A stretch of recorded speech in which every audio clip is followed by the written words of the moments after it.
all of those streamers. That's an excellent catch, sir. And now, could you please put your hands together? We have all of our very special guests. They're going to make their way up to the stage, and we'll introduce them one at a time.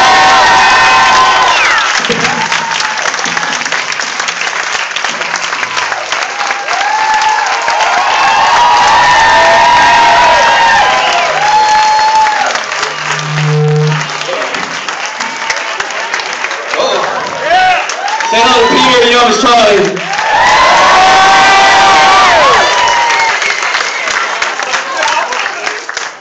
Here's Julie.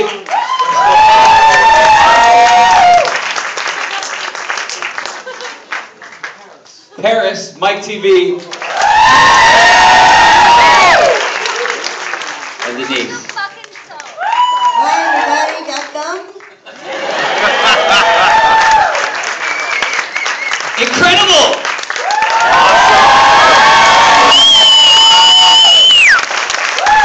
So we're gonna. Yeah, a little bit messier.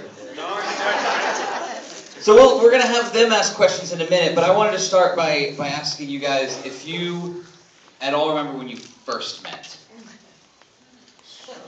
How was that? What happened? Rewind 40 years ago. Well, the first person I met was Peter, because I went out to Germany where the movie was filmed to record my song and walked onto the set for the very first time in my life, which was the day that you were filming the Golden Ticket sequence. So that's when we first met. Had I known 41 years ago that I'd be in Austin tonight, I would have taken better notes. Fair enough. Fair enough. I can't tell you the first time I met anybody. So, do you guys have any memories of even the first day of walking on set? Because that's a whole different world, and it starts this entire legacy and makes it so that 41 years later you are still here telling us these stories. Sure. Willy Wonka was my first and only film, and so they wanted to break me in slowly. So when I first got to Germany, we did all the running sequences, delivering the papers, so I didn't have to say anything, so it was fairly easy. I like they break you in slow with exercise. Right, exactly. 3 weeks of running. 3 weeks of running. And all of that was in Grunwald, is that right? Correct. And Grunwald was it was shot in Munich, Germany, but Grunwald was a little sort of a suburb outside of, and the school stuff and the running stuff and all that was done in Grunwald. I think that the first time I saw Peter, he was dancing and singing with Jack Albertson doing I've Got a Golden Ticket, but I don't feel like we talked very much. The first thing I shot was outside the gates, the thing with the tuba, and I'm talking to Fish Face and that whole scene. You just saw it, so I was probably But yeah, that's the first thing that I shot, and Slugworth was there, and we were all pushing past, and whoops, Veruca wanted to go first, and that scene, that's the first thing that I shot. That was from, we had people eat giant-sized gummy bears right before the film. Who won? He did. How are you feeling right now? I am perfectly fine. I want more gummy bears. That was a bad idea. Little guy. You're on a sugar high. It's like this all the time. And he's obviously still hyped. Obviously. I think that the first time I remember meeting anybody, I watched Jack Albertson and Peter shooting I've Got a Golden Ticket. But the first scene I remember is all of us outside of the factory waiting for Mr. Wonka to come out of the factory, and we were going to be let in to go have our tour, if you will. And That's a pretty magical scene. Julie lost her mink coat. I lost my mink coat. She did. She lost her mink coat. There's a story about that. Probably half of you have heard this one, but for the ones that have not, Gene Wilder made it a condition to do the film. He said, because if you look in the book, it looks more sort of like Sammy Davis Jr. or Joel Grey, a little sort of sprightly Willy Wonka, and he decided that he would do it, but one of his conditions was, I want my entrance to be this great thing that he does, where he comes in and he's very frail, and then he does the somersault. But that was an idea that Gene Wilder had, and actually was a condition of him doing the film. Which is pretty awesome. And also, I love that you guys started in that scene, like you're going into the film with going into the factory. factory is a lot of fun. It was actually, the factory gates were actually the exterior of Munich gasworks. Such a magical place. Every child's dream. And we did all go back there in 2003, and we stood in front of the gates and took pictures and brought back a lot of memories, Let's see if anybody out there has any questions. How old were all of you when you did the film? I was the oldest. I was 13. Julie was 12 and a half. All important. Very. I was 11. And I was 12. Same. We're So a week apart. We had our birthdays on the set, which was kind of exciting. Her birthday was, The day that we were, well, the scene filming The Golden Goose and singing my song, I Want It Now, was actually my 13th birthday. She's a good age. What do you? How do you celebrate a birthday on a set? With how much of that candy is real? How much of it is fake? And is it just like, it's your birthday, eat whatever you want today. We'll replace the set. It's fine. Well, I can tell you my side of the story was we were a little bit scared, was the word of the director. He had quite a fearful temper. And I was sitting somewhere else, and suddenly they came and said, Julie, you better get in there, Mel's going mad, where are you? So I went running in there, and the set was completely dark. But there was a birthday cake there, and they all sang happy birthday. Yeah. But, I'm sorry, I'm Veruca Salt, it was a chocolate cake, and I don't like chocolate. You think they'd know? I think I spent my 13th birthday at Oktoberfest because we were in Munich. So. That means a little drinking age in Germany, right? Yeah, absolutely. So this is great being at the ale house. I love it. I saw babies drinking beer in their bottles at the Oktoberfest. No joke. It was No joke. sports beer, half lemonade, half beer. Oh, okay. And which scene was it that you shot right after drinking all of that beer? Right. Cheer up, Charlie. I see. We have a question over here. Sober up, Charlie. Alright, so what exactly was in that chocolate river? What exactly was in the chocolate river? You guys were the chemists to put that together, so this is a good question. Brown water. There are children here. You were ruining their dreams. Delicious. It was actually CGI. Yes. Obviously, you guys are all icons. I love every one of you. But what was it like with Gene Wilder in those scenes? Question is, you guys are all icons, but what was it like with Gene Wilder? Possibly implying that he is more of an icon. At that point, Gene's career, after Willy Wonka, not really because of Willy Wonka at that point, after Willy Wonka, he started working with Mel Brooks, did Young Frankenstein, Blazing Saddles, so his career just, skyrocketed.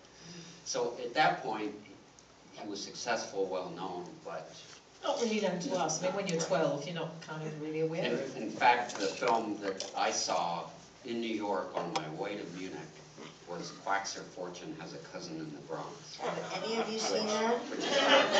Which is a great Gene Wilder film, nobody knows It is. But Gene's career just, went into outer space. But to us, he was just, another actor, another guy hanging around the set that, He we was kind of pester. wonderful to work with, as was Jack Albertson. Both he and Jack were, it's kind of interesting that we kind of teamed up, Jack and I teamed up, and I was with Roy Kinnear. And, because I was so new to this, he was Jack was like my mentor, The like parents my grandfather. parented their children. And it's unfortunate. We just lost Leonard Stone about a week ago. He passed. But, yeah, he was great. Sam B, with Sam B, it's guaranteed.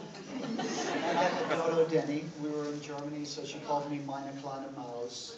And she was terrific also. And it's true, they each sort of took us under their wings. My mother was actually in Germany, but I had two moms there. I really like that she's, you have the day off, real mom, I got this. She was standing in, actually. My mom did some stand-in for, I think, for you and for my mom. Yeah. For Toto, Danny, his mom. Yeah. That would have confused me as a child. Yes. Was Grandma Georgina a man at one point? The question is, was Grandma Georgina a man at one point? And you guys can't see his face, but he's like, no, tell him to shut up and stop laughing. I have a legitimate question. Is there something you're trying to tell us? I thought I've seen a clip when it just looked like a man was in her spot in the bed. No, I don't think so. She like many of the How much have you been drinking? Many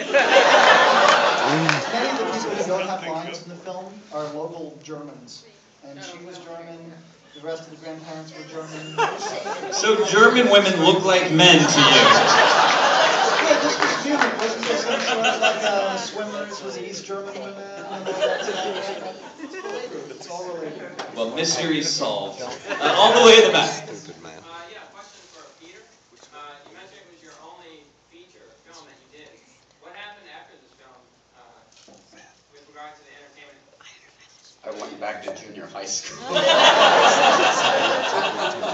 I worked at the Cleveland Playhouse and did one more play after that, and really felt that this was not where I belonged in my life.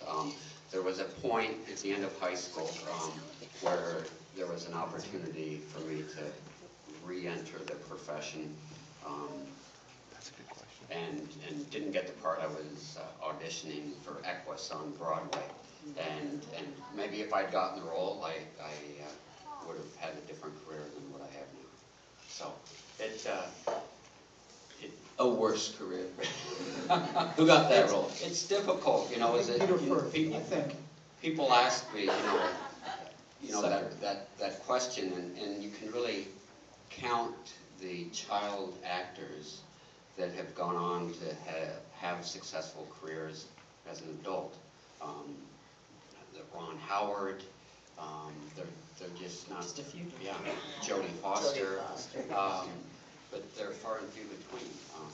Fortunately, I think we all turned out healthy and here, and you were in a movie about kids' #1 addiction, and a lot of other child stars fell prey to other addictions. We have a question from a child up here in the front. Where did the glass elevator land? Well, Peter, you were in it, so if you could just let us know where it finally touched down.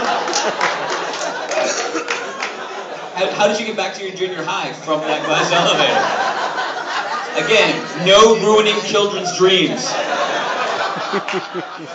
Did you get air miles for that? we were, all of that is called rear screen projection, so the magic. So it looked real, but it really wasn't.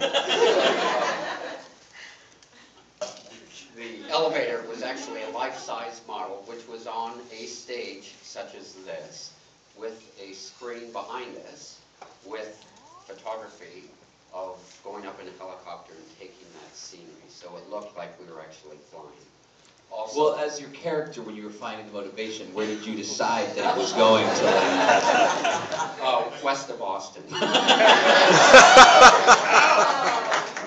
I see another question there in the middle.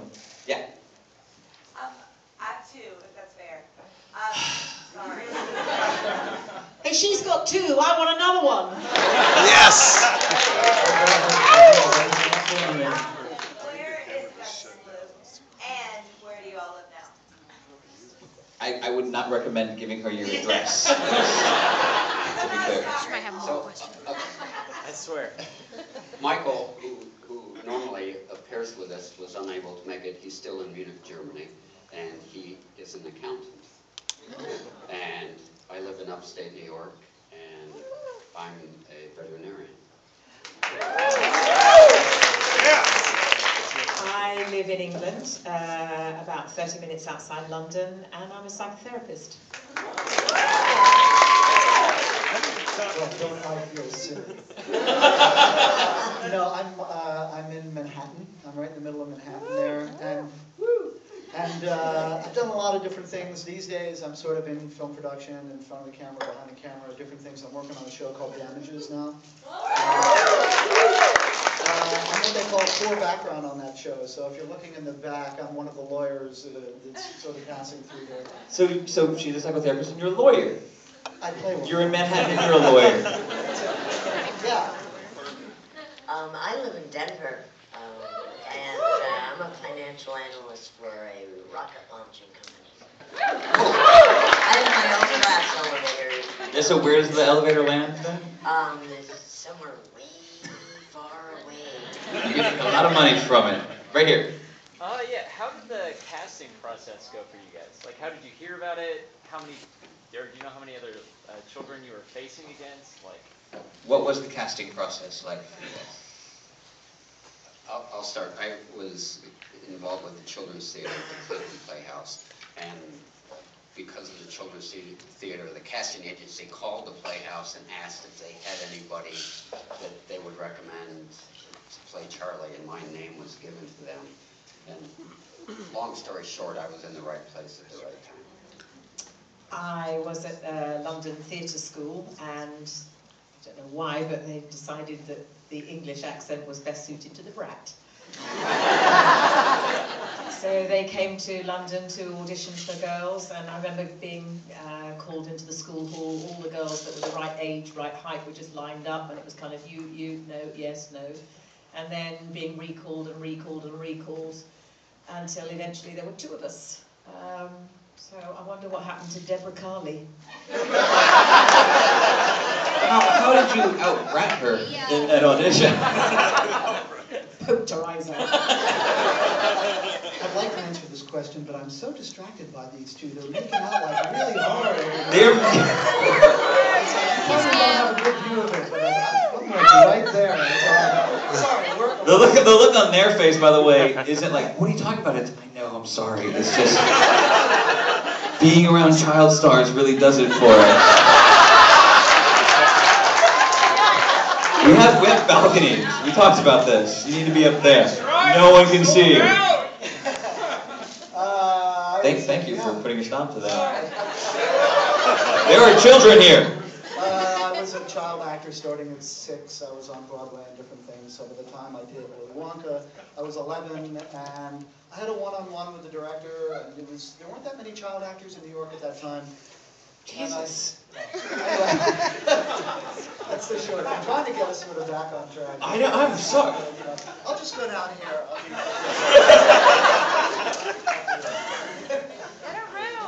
It is a G-rated film, is it not? I believe so. Not anymore. I've been acting in Broadway, and I don't know if you guys ever heard of a soap opera called Dark Shadows about vampires. Oh, yeah. Yeah, so I've been doing Dark Shadows, and had an opportunity. I read a couple of times for the role of Violet, and I was just so excited that I could do something in Germany with kids my own age, because I usually was around adults, so it was a real special role for me to get. I see a question here. Okay, so we all have different images of what we think that you've all been, given that we've all seen you as children. But the number one question I think we all have is, Charlie, boxers or briefs? I don't know if that's really fair to assume that everyone has that question. If you can't hear it, she is speaking for literally every person in the room and saying that the number one question is, Charlie, boxers or briefs? We want to know. Hopefully that's at least one you don't get frequently. That's true. Boxers. Boxers? Then you guys are just boxers fans? Ah, excellent. That's not very snug. I approve of your choice. Wow. Yeah, I see a hand here, and I can tell from the arm that it's attached to that that is a much more intelligent question that we have.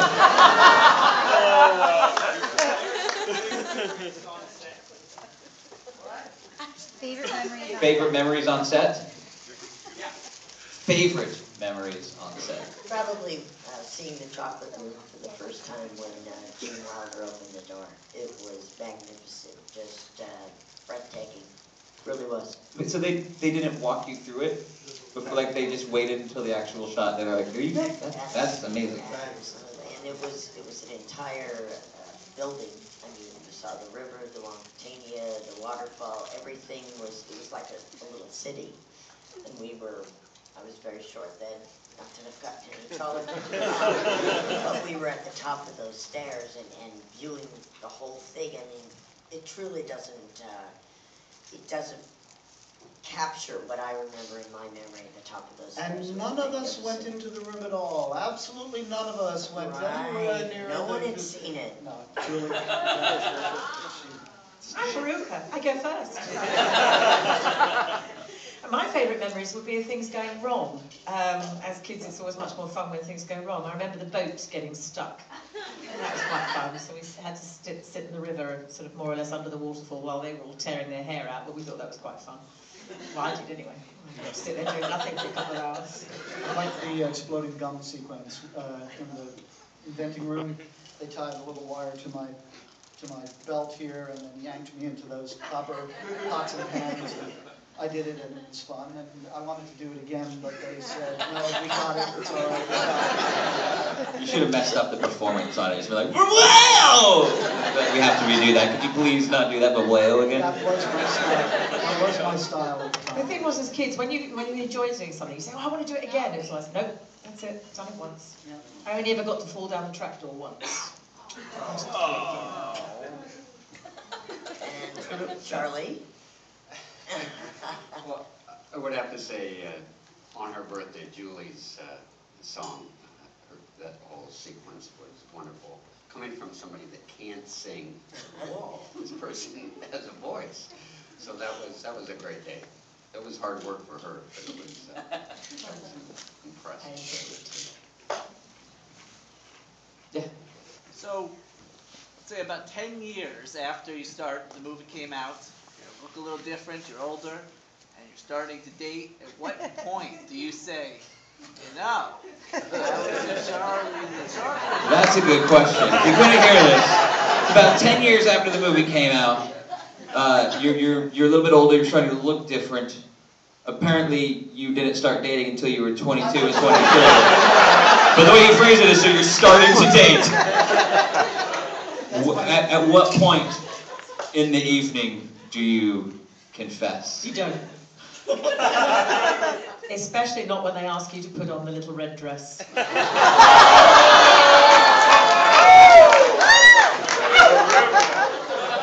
For everybody else, I will remind you there are children here in the audience. That was G-rated. Somewhat. She was taking it off, she was putting it on.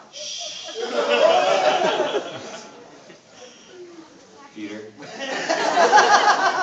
It did come up in conversation with my wife, and she, unlike all of you, she had never heard of the film. She wasn't impressed at all. A very close friend of mine from college had come home for the weekend, and he was a theater major, and I never said a word, and there happened to be a letter from Screen Actors Guild, and he saw the return address. He goes, "Why is this addressed to you?" So I had to explain. He didn't believe me. When did your wife first see the film? I assume she's seen it now. She did her research, and she ended up seeing it. But that's a good point, because when the film came out, it opened to lukewarm reviews, and it kind of died, and that was the end of it. It really wasn't till about 10 years later, 15 years later, when it was out on video. And then people were older, and then they remembered it, and then they started showing it to their kids, and then it kind of was reborn again. But when it first came out, too bad you're married. You could have capitalized on that. When it first came out, it wasn't popular at all. And in Germany, where Michael lives, it's really not popular. It must be because those German women.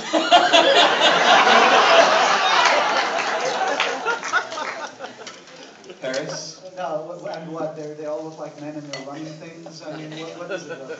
I don't know, you're the one who took off on Women that. who look like men hates this movie. Well, the truth is that in relationship to that question, there have definitely been times when it has affected my love life. That's the truth. For instance, my current, you'd never say that, my current fiance. The fiance I have now. So you're gonna call her later. No, I have a fiance. Actually, she is the first and only fiance that I've ever had. For now. But she sent me a thing from her website, and I answered her thing. This is 5, 6, 7 years ago. And then we were out of touch for a long, but it was Wonka related. You know, it was like a Wonka page or something like that. And then We're all going to their wedding dressed as Oompa Loompas. But you was wearing your red dress. The rest of the story is not so interesting. We got back in touch. I visited her in New York. She visited me in LA. And So you met because of it, more Yes. than, because when you first started saying, yeah, it's helped out a few times, I was picturing you like at dinner being like, oh, I don't know if she's not interested right now. Have you seen this film? I have a clip on my phone. I'm on TV. No comment.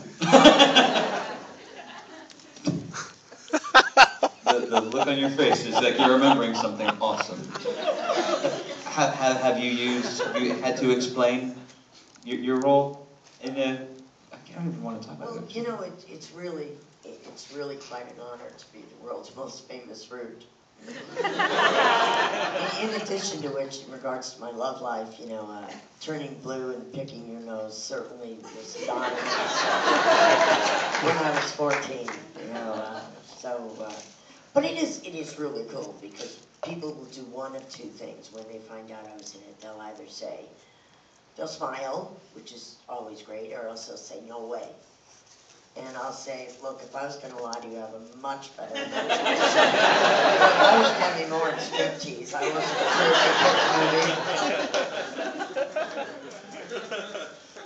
I think we have time for just a couple more, and I see a hand here.